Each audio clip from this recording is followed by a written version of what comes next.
Hello, everybody. Welcome to Talk About Houses. I'm Todd. I'm Oana.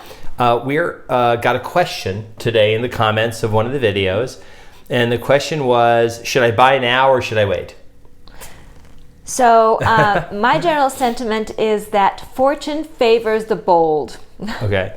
All right. So we're going to go through some specific reasons why trying to time the real estate market. That's really what the question is. Should I time the real estate market? Doesn't work. Okay. Okay. Let's start with the last year. Home prices have gone up about 23% nationwide. Yes. In some markets, they've gone up more. Yes. I think Washington or a couple of places, Idaho, I think had 50%, right? It had a really high number. Right. So there are lots of places that it's gone up more. Obviously, there are some places where it's gone up less. But yes, generally speaking, home prices have definitely outpaced income. And okay, so one of the things that people always say is, well, the market's going to collapse or it's going to fall. Well, it could, right? Mm-hmm. But you have to look at the trends, and you have to look at the factors that are driving the market. I personally would love to see the market tank quite a bit. Go buy a bunch of houses, get some REOs from the banks again. I don't think it's going to happen. None of the asset managers think it's going to happen. We do know that the mortgage delinquency, the total number dropped by a couple million. Mm-hmm. It got better by a couple million. So all those homes that were going to be foreclosed, we keep hearing about, all of a sudden over half of them are no longer in default. Right. They're no longer behind on payments, we should say. Okay. So if you're waiting for home prices to fall, it's likely not going to happen. And it's likely if they soften or whatever, it's likely not enough to make a difference, right? Right. And even if they do fall, what will they fall against? So when we're talking that home prices have gone up over 20% on average nationwide, how far do they have to fall for that to make sense to wait? So let's say that home prices fall by 10%. Well, they still went up by quite a bit. So that doesn't really make the math work out. We had a guy so we had a buyer buy 50 houses in 2009. Mm-hmm. And I was talking to somebody who said, hey, they're going to keep falling. And they had already fallen 60%. And I said, oh, okay. And of course, what happened is they started going up again. And they've been really going up since 2009. The problem is this. If the mentality you have is nothing to do with facts, and a lot of people are like this, look, if it's going up in price, it's going to fall. And I see these people who post on social media these graphs of the stock market going, this is unsustainable, it just can't keep going up. Well, yeah, it can, because the economy is growing, because wealth is being created through technology and innovation, all these other things actually create real wealth. So the value of everything is increasing. So it's not like there's a zero-sum game. And real estate's not a zero-sum game. You do have more people buying real estate because you have renters wanting to buy, you have hedge funds wanting to buy, you have people relocating, and we're going to talk about that on another video. But so that's the one thing that people always say. If prices go up, they say, well, I don't want to buy because prices are going up and I need them to fall. And the prices start to fall, they go, I'm going to wait for them to fall some more. Those type of people never buy a house. And the problem is with waiting is, okay, so let's say that prices, you wait, and then next year prices go up 10%. And then the year after that, they go up 10%. And then the year after that, they fall 5%. You go, prices just fell 5%. I'm going to go buy a house. Well, but they went up 20%, and then they fell 5%, and now you felt good that you bought when there was a little dip, right? Because that's what I hear from people. Oh, I bought on this little dip. But what did you lose? Right. So what did you lose? So what are some of the things you lose by waiting 2 years? Okay, so you lose a lot, actually. So let's face it, the most valuable asset any of us have is time. So you've lost time, 2 years that you could have been in a home where you were more comfortable, where you were happier, that was closer to the things that are important to you, in the neighborhood that was important to you, close to schools that were important to you, with amenities that were important to you. And there's no way for you to recuperate that. You've also lost out on tax benefits. You've lost out on appreciation. Sure. You've lost out on equity. You've lost out on a lot of things that some are measurable financially and some are not measurable financially, but there's certainly things that have value to you. So by waiting, you've missed out on a lot of things that there's no way to recuperate them. Recoup.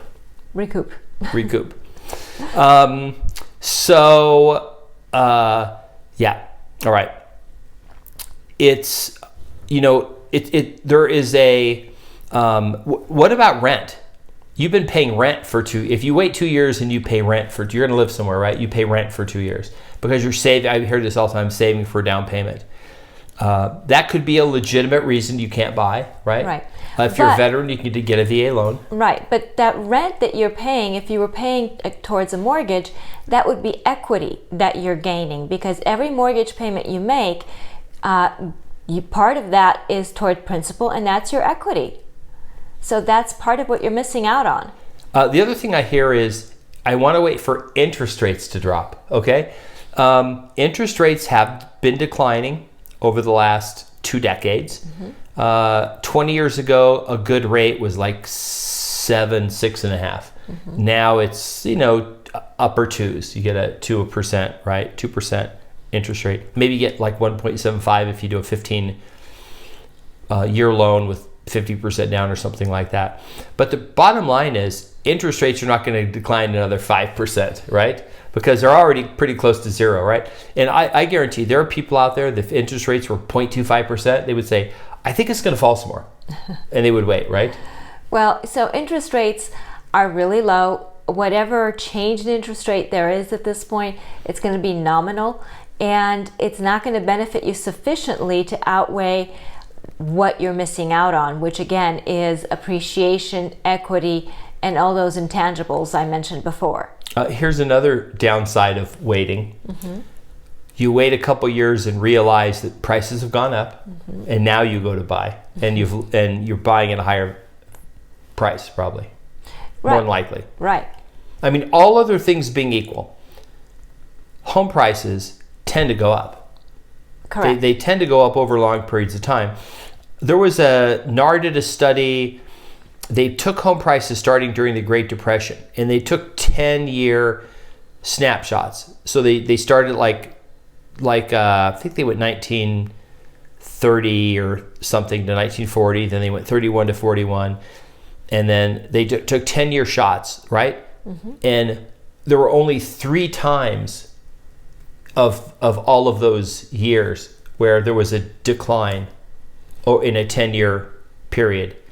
If you go to a 15-year period, there are no declines. Right. There are no declines in 15-year periods. 15-year periods, home prices all go up. Right. Yeah. And it's in a different environment now, I think, to also consider. We are dealing with an environment where our economies are growing at a faster rate. We're dealing with a lot of peacetime, even though I know that we're involved around the world, but it is still, by and large, peacetime for the U.S.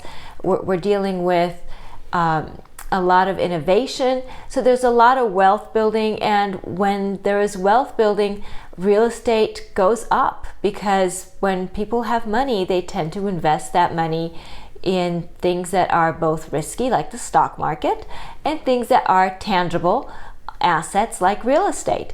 And so the more people are involved in real estate, the more real estate becomes a hot commodity, and the value of real estate increases, both because it's a hot commodity and because people need to live somewhere. I think if you look, I think historically, I think somebody watching this video 20 years from now are going to say, hey, they were right. But it's not hard to be right, because we can look back on history and see what happened.